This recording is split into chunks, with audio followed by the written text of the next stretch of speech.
Anantapuram urban division లో revenue colony Ramachandra Nagar, Srinivas Nagar, కాజా నగర్లలో కూటమి అభ్యర్థి దగ్గుపాటి ప్రసాద్ ఎన్నికల ప్రచారం నిర్వహించారు. ఆయనకు వార్డు ప్రజలు ఘనస్వాగతం పలికారు. అనంతరం ఇంటింటికి తిరిగి ప్రజల సమస్యలు తెలుసుకొని కూటమి అధికారంలోకి వచ్చిన వెంటనే సమస్యలకు పరిష్కారం చూపుతామని హామీ ఇచ్చారు. పెన్షన్లను సచివాలయం అధికారులు వృద్ధులకు ఇండ్లకు వెళ్లి ఇవ్వమని చెప్పినప్పటికీ కావాలని బ్యాంకులు, సచివాలయాల వద్ద పిలిచి ఎండలో క్యూలో నిలబెట్టి వారిని ఇబ్బంది పెడుతున్నారని ఆగ్రహం వ్యక్తం చేశారు.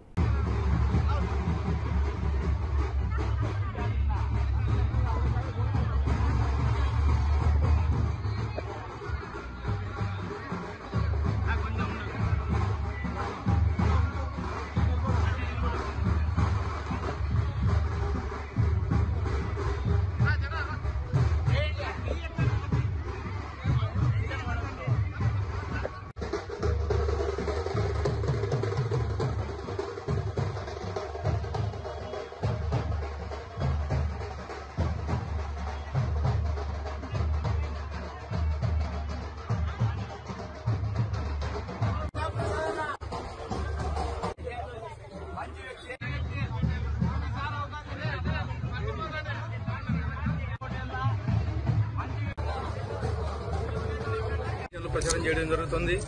ఇంటింటికి క్యాన్వాస్ చేస్తా ఉంటే బ్రహ్మరథం పడుతున్నారు.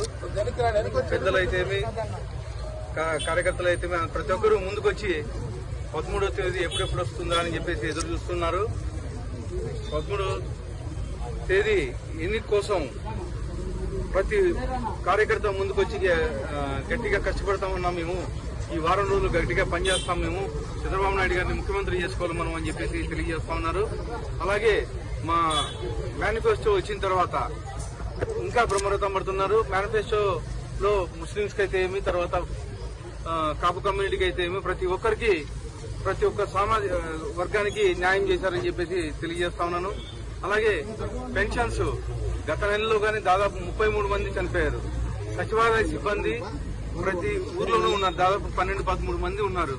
కానీ వాళ్ళు పంచుకోకుండా బ్యాంకులకు వేయడము, లేకపోతే పెద్దవాళ్ళని క్యూలో నిలబెట్టి వాంటెడ్లీ అరెస్ట్ చేసి ఇబ్బంది పెడతా ఉన్నారు.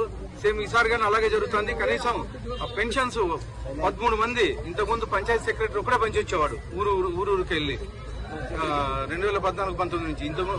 ఇప్పుడు దాదాపు 12-13 మంది ఊర్లో సిబ్బంది ఉన్నా కానీ కనీసం వాళ్ళకి పంచుకోకుండా ముసలిని చాలా ఇబ్బంది పడతా ఉన్నారు. కనీసం ఇప్పుడన్నా తేరుకొని గవర్నమెంట్ పెన్షన్స్ ఇంటింటికి పంపించాలని చెప్పేసి నేను కోరుతా ఉన్నాను. కేవలం బురద జల్లే కోసమే పెన్షన్స్ ఆఫీస్కి వచ్చి తీసుకోమని చెప్తున్నారు, లేకపోతే బ్యాంకుల్లో చేస్తున్నారు. క్యూలో ఎండకి నిలబెట్టేసి వాళ్ళని చాలా ఇబ్బంది పెడతా ఉన్నారు.